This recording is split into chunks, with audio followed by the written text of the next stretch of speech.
जी बहुत मुबारकबाद। इनको पीछे करो, इनको पीछे करो। ईद की बहुत बहुत मुबारकबाद आपके माध्यम से पूरे देश और प्रदेश वासियों को मैं आज की ईद की मुबारकबाद देना चाहता हूँ।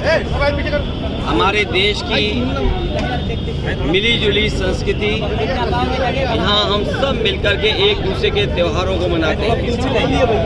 अभी कुछ दिन पहले होली का त्यौहार था, हम लोगों ने मिल कर के मनाया।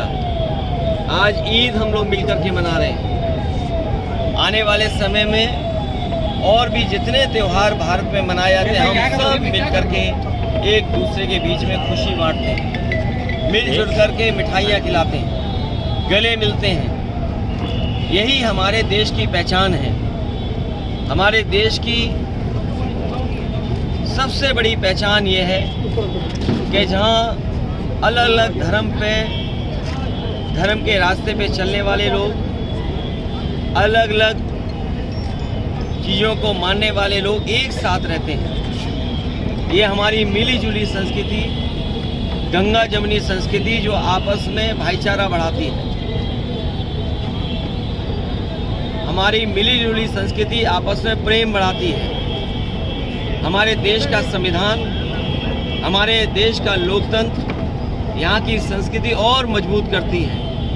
हमें उम्मीद है कि हम सब मिल कर के रह कर के इस देश को और खुशहाली के रास्ते पे ले जाने का काम करेंगे। सर, अभी आपसे पहले ब्रजेश पाठक जी बोल कर गए हैं, बता रहे हैं कि अल्पसंख्यक कल्याण के लिए हमारी सरकार बहुत ज़्यादा काम कर रही है। आज त्यौहार के दिन कौन सरकार क्या काम कर रही है ये समय नहीं है।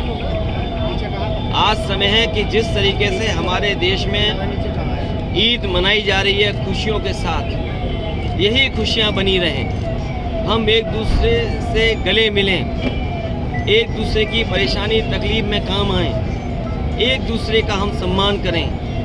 त्यौहार हमें यही सिखा के जाते हैं कि त्यौहार के दिन जब हम खुशी मनाते हैं तो एक दूसरे का सम्मान भी करें, एक दूसरे के साथ मिल कर के हम अपनी खुशियाँ बांटें।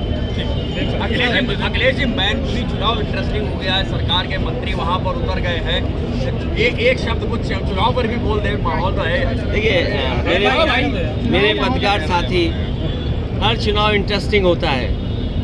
और जिस क्षेत्र के बारे में आप बोल रहे हैं मैनपुरी, मैं आपसे कहना चाहता हूँ ये वही मंत्री हैं जो कुछ दिन पहले खुद ही सपा को लाखों वोट से जिता रहे थे। और हम तो एक सच्चाई जानते हैं, जो मंत्री होता है उसे सांसद के रूप में दिल नहीं लगता है। पता नहीं बीजेपी के लोगों ने क्यों उनको दिल का तोड़ने का काम किया है। और हो सकता है वो उन्हें इसलिए चुनाव लड़ाया जा रहा हो कि बाद में कुछ और बड़ा पद मिले हो। क्या कोई बेहतर प्रत्याशी नहीं मिल पा रहा था? ये तो आप बेहतर आकलन कर सकते हैं, लेकिन जनता इस बार चुनाव लड़ रही है। जनता जिस तरीके से देख रही है कि जो हमारा देश दुनिया में बढ़ता हुआ नजर आना चाहिए था, आज हमारे देश की स्थिति क्या है, पर कैपिटा इनकम क्या है, डॉलर के तुलना में रुपया कहाँ खड़ा है, दुनिया में कितना इन्वेस्टमेंट भारत में आ रहा है, या बेरोजगारी स्तर क्या है हमारे यहाँ कानून व्यवस्था क्या है, प्रेस को कितनी आज़ादी है, गरीबी के सूचकांक में हम कहाँ खड़े हैं, हेल्थ के पैरामीटर्स में हम कहाँ खड़े हैं। इन सभी सवालों पे इस बार जनता वोट डालने जा रही है। और साथ ही साथ जो सीमाएं हैं हमारी, वो सीमाएं क्यों सिकुड़ रही हैं। एक समय था जब रिजांगला की मेमोरियल को लेकर के हमें गर्व होता था कि हमारी फौज आखिरी गोली और आखिरी सोल्जर्स लड़ाई लड़ी जिसने वो ज़मीन बचाई, वो हमारा रिजांगला भी छिन गया है। जहाँ हम त्यौहार मना रहे हैं, खुशी मना रहे हैं, वहीं हमें ये भी चिंता करनी है कि हमारा सीमाओं पर असुरक्षा बढ़ी है। आप और राहुल जी चुनावी मंचों में, रैलियों में कब साथ दिखाई देंगे? यहाँ राय साथ दिख रहे हैं आपको। हम लोग अभी साथ हैं, बाद में भी साथ दिखाई देंगे, और आपको अच्छा लगेगा जब इंडिया गठबंधन जीतेगा। सर, आज बड़ा दिन है। मैं ये जानता हूँ कि मन ही मन आप भी चाहते हो इंडिया गठबंधन जीते।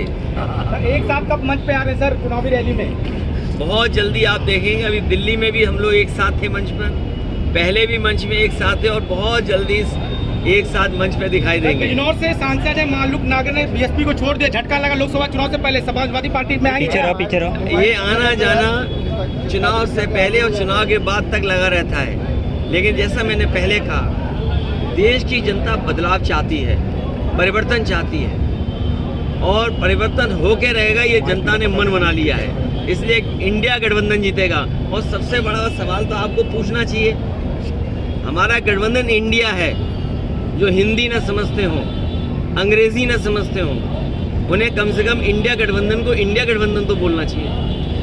पीडीए को लेकर ब्रिजेश पाठक कह रहे क्या नाम पब्लिक डेवलपमेंट अथॉरिटी बता रहे बार पीडीए को, परिवार डेवलपमेंट।